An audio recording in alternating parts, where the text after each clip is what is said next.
Nearly half of all students who require special education services under the IDEA, Individuals with Disabilities Education Act, require those services because of a specific learning disability. And we know specific learning disabilities is a very common category, and so many parents have so many questions about it, specifically dyslexia, which is one type of a specific learning disability. So we hope this web show will shine some light on the subject for you.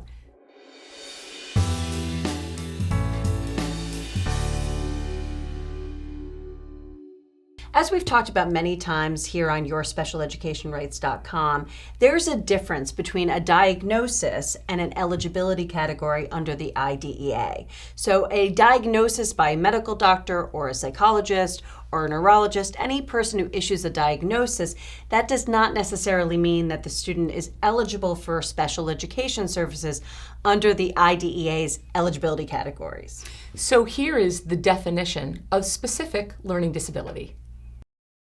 Under the IDEA, the Individuals with Disabilities Education Act, the term specific learning disability means a disorder in one or more of the basic psychological processes involved in understanding or in using language, spoken or written, which disorder may manifest itself in the imperfect ability to listen, think, speak, read, write, spell, or do mathematical calculations. Such term includes such conditions as perceptual disabilities, brain injury, minimal brain dysfunction, dyslexia, and developmental aphasia. Such term does not include a learning problem that is primarily the result of visual, hearing, or motor disabilities, of mental retardation, of emotional disturbance, or of environmental, cultural, or economic disadvantage. In your state, you may use the term intellectually disabled instead of mental retardation. So that's the definition under the IDEA. But how does a parent know if their student meets eligibility? Good question. So like all eligibility categories under the IDEA, there's an analysis, and that analysis is undertaken by an IEP team, Individualized Education Program team, and we have an entire series on yourspecialeducationrights.com that tells you who has to be part of that team, but it includes the parents and certain service personnel from the school district, and that team looks at the student and makes a determination. Does this student have a specific learning disability which adversely impacts their education, such that they require specialized instruction? That's really the analysis for this eligibility category and all of the others. So having listened to that definition, you may say that your child meets that definition, which doesn't necessarily say that they will meet the eligibility under the IDEA. That's right. And so this is a definition. Specific learning disability is a broad educational category, a special education category. As we see from the definition, dyslexia is just one type of a specific learning disability. So then the next question may be, does your child have dyslexia? That's a different analysis. Right, and we'd like to read the definition of dyslexia by the International Dyslexia Association. Dyslexia is a specific learning disability that is neurological in origin. It is characterized by difficulties with accurate and/or fluent word recognition and by poor spelling and decoding abilities. These difficulties typically result from a deficit in the phonological component of language that is often unexpected in relation to other cognitive abilities and the provision of effective classroom instruction. Secondary consequences may include problems in reading comprehension and reduced reading experience that can impede the growth of vocabulary and background knowledge. So while that's the definition under the International Dyslexia Association, there are many school districts, and I certainly don't want to categorize that as all, but in my experience and in yours, there are many schools who do not want to recognize dyslexia as a specific learning disability, in spite of the fact that it is right in the statute under the IDEA, and that is the definition. Right. But that poses a barrier for parents. It does, and I've heard that from a lot of parents, that my child was diagnosed with dyslexia. I went to the school and they said, well, we don't like to use that term here. I'm not quite sure where it started. I don't know whether or not it's because the general term of a specific learning disability is much broader, and so that's really going to be what the IEP reflects if a child is found eligible. It's not going to say dyslexia as the eligibility category because it's a specific learning disability, but it does present as a barrier. And dyslexia, while it is very common, happens to be one of those areas where there's a lot of misunderstanding. And for that reason, we took the time to interview some experts in the field at the Kildonan School in Amenia, New York. Kildonan is a school that focuses explicitly on the intervention for students who have dyslexia.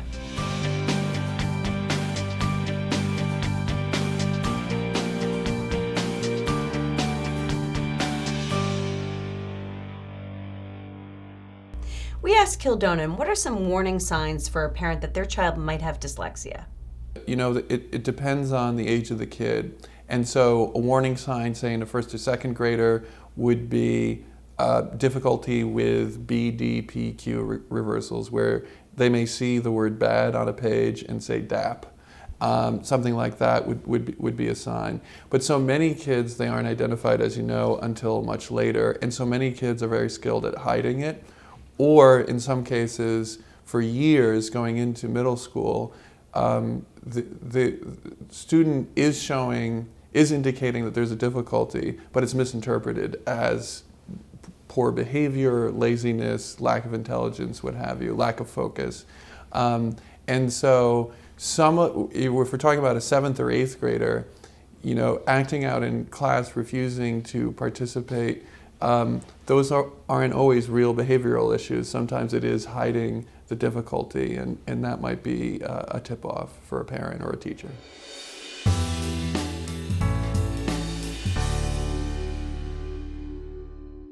I am not aware of any research that indicates an innate difference gender-wise, but there have been studies I've seen showing that behaviorally and socially, girls often handle it differently from boys, and this is why still boys are more likely to be identified. And it's because boys are far more likely to raise their hand and volunteer to read aloud and struggle through and not be as embarrassed as girls. And so teachers are more likely to see that there's a real problem there and to figure out what the problem is, and to recommend to parents that they get the boy tested. Girls are far more likely to hide it, far more likely to charm their way through younger grades or middle school grades, and so it's harder to identify.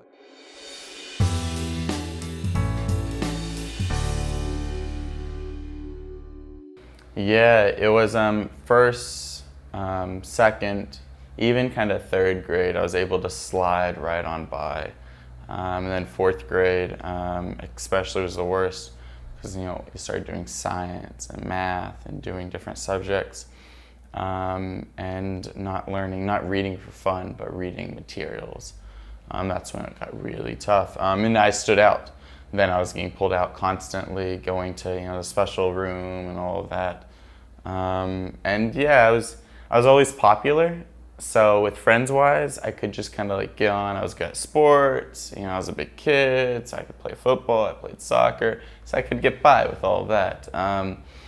But I know when it came to spelling tests or reading out loud, I used the bathroom a lot. The hardest part for me by having dyslexia was going to restaurants and reading the menus.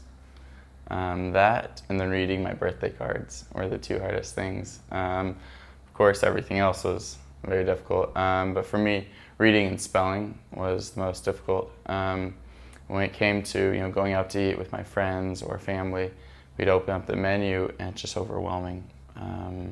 So many words. Definitely, if you go to exotic restaurants. The words are, not, they're foreign, not English. How many times I ate cheeseburgers? Whew, too many. Or even birthday cards, when I'd get a birthday card at a birthday party, and they'd be like, oh, read it out loud. It's so embarrassing to be like, oh, yeah, how about you guys read it? Was the hardest thing for me, just being dyslexic. If I could give some kids in like first, fourth grade advice, would be to stick with it. Try and seek out older kids that do have dyslexia, and that whole kind of communicating and finding your group really helps. Finding the group that will help you succeed. For example, as part of an organization called I, and just finding that community helped me even go farther in my learnings, but then also as being advocate, self-advocate. Really advocate for yourself. That's the way you're going to get through school.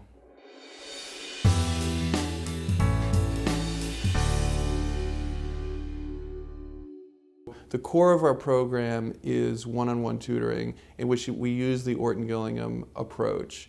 And that is a phonics-based, multisensory approach in which students are explicitly taught in a sequence the key phonetic patterns and spelling patterns they need to advance in the skills that are so difficult for a dyslexic. And we find that making it one-on-one and making it multisensory is what is most effective, and all the scientific research shows that that is the most effective way. We wouldn't really need the scientific research. We see it here, that when, for example, a tutor is dictating spelling words to a student, and that student is using the simultaneous oral spelling, the SOS method that we teach here, and is saying the letters out loud while writing them, and is seeing them on the page. Their vision is involved, their hearing is involved because they're hearing themselves say it. Their kinesthetic sense is involved because they feel the motion of making the word, especially if it's in cursive and not in print. And we find, that's an example, but we find that approach, multisensory, phonics-based, explicit, is best for advancing the reading, writing, and spelling skills of dyslexics.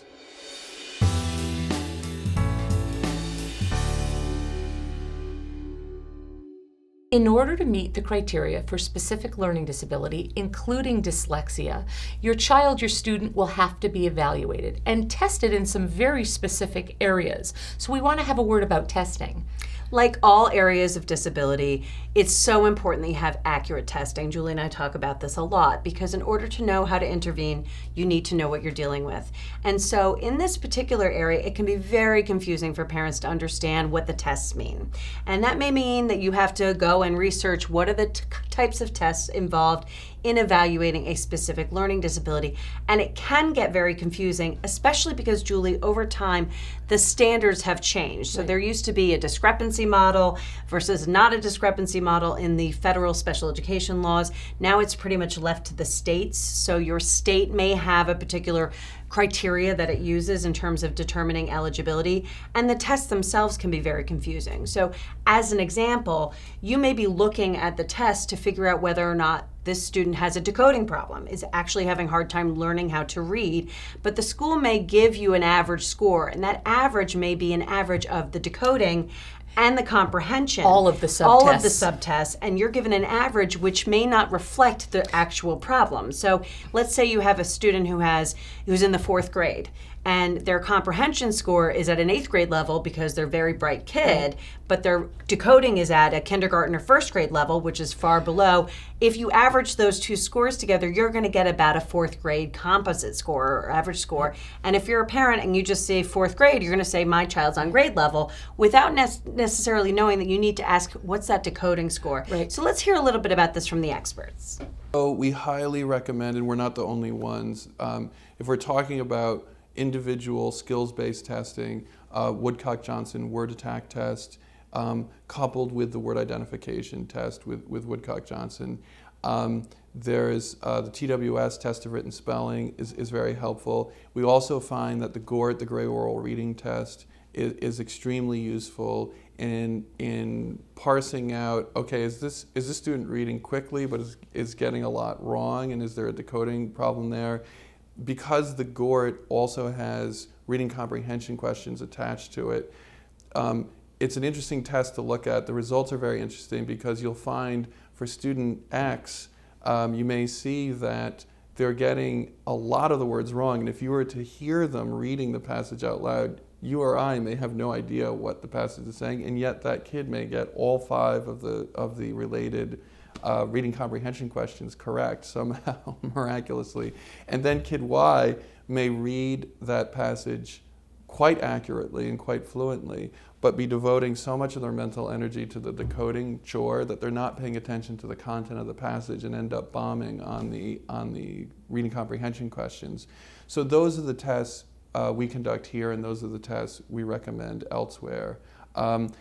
We find that it's more useful. Yes, the scores and the stay nines and the grade level and the percentile scores are all helpful. What's even more helpful is looking at the handwritten markings from the tester, and looking at not just, okay, this student got 5 of the words wrong on the Woodcock-Johnson word attack test, which is nonsense words, where it's testing pure decoding skills.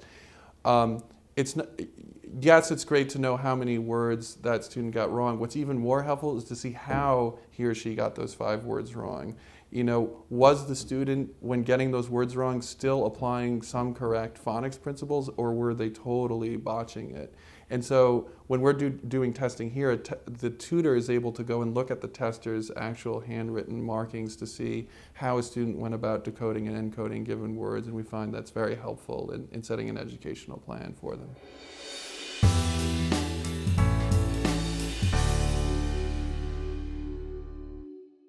There are many different methodologies that a school may use to intervene to provide services to students with specific learning disabilities. We asked Kildonan how they treat dyslexia in their program. Your word treat is fascinating to me because it's starting from the premise that we're talking about a condition or a problem, and heaven knows it is very difficult for a dyslexic to work with written language.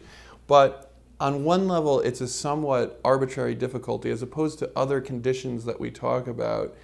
The fact that a dyslexic has difficulty with written language is based upon a gift, a talent in dyslexics that doesn't appear as readily in non-dyslexics.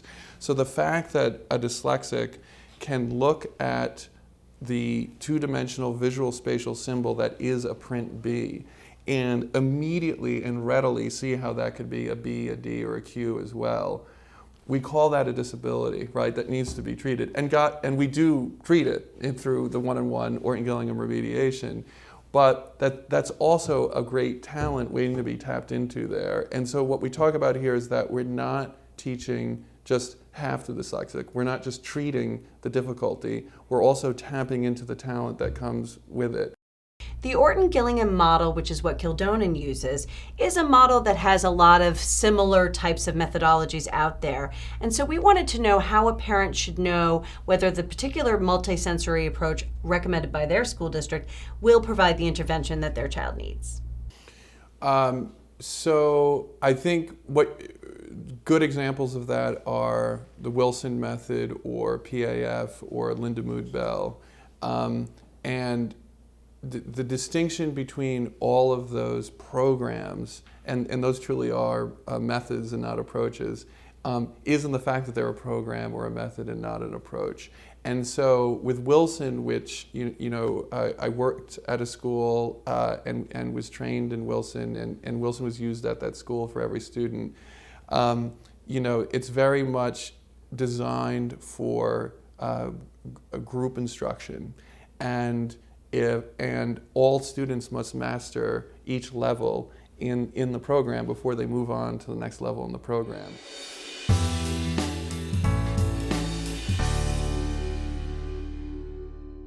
Response to intervention, also known as RTI, is actually a regular education initiative that is used to determine whether a child or a student has a specific learning disability. The whole underpinnings of RTI, which was added in the 2004 IDEA, so relative to the statute, it's a fairly new invention. The whole point was that we don't want to identify students as having a disability if in fact what's happening is that they're not really having appropriate instruction, that they're not responding to instruction that is really scientifically based. And that was the idea, was we want to be more precise when we identify students with a specific learning disability. RTI is highly complex. It is very state-specific in terms of how it's being implemented, and it will be an entire series on your specialeducationrights.com because it's so complex. But since this category, specific learning disability under the IDEA, is the very category on which RTI was connected, we wanted to make sure we covered it tonight. Here's the problem with RTI that I'm finding, and I know we've talked about it a lot. It was never designed to be a delay tactic for students who genuinely need to be evaluated and identified with a specific learning disability. That was not the intention of RTI, but unfortunately, we've seen that that has happened. Yes, in practice, at least in our experience, that RTI can be misused or, like you said, Jen, delay the process. And in fact, we want to make available for you on the website a OSEP letter specifically designed to explain to school districts how RTI cannot be used to delay referral to special education. That's right. It's a January 2011 OSEP letter. We'll make it available on our Facebook page. And it's just important that you read it because two things. One, it's if a student genuinely is suspected of having dyslexia or any other kind of a specific learning disability, you don't have to go all through all of the hoops of RTI to evaluate that child. And if a parent requests evaluation or it's clear that that child requires evaluation and identification under the IDEA, that's the way we want to go. Also, it's important to know that the RTI definition in the IDEA was specific to specific learning disabilities. So if you suspect that your child has another disability, an emotional disability, autism, attention deficit disorder, any number of the other categories of disability, RTI really is not supposed to even come into question because it was specifically in response to the imprecise nature of identifying a specific learning disability. And as always, we encourage you to check with your state on the guidelines for response to intervention. So Jen, why don't you and I stop talking and we'll open it up to some questions. Please visit our Facebook page and bring on your questions. That's right. All you have to do is post your question right on our Facebook page. Julie and I are going to have our iPads with us and we will answer your questions as best we're able.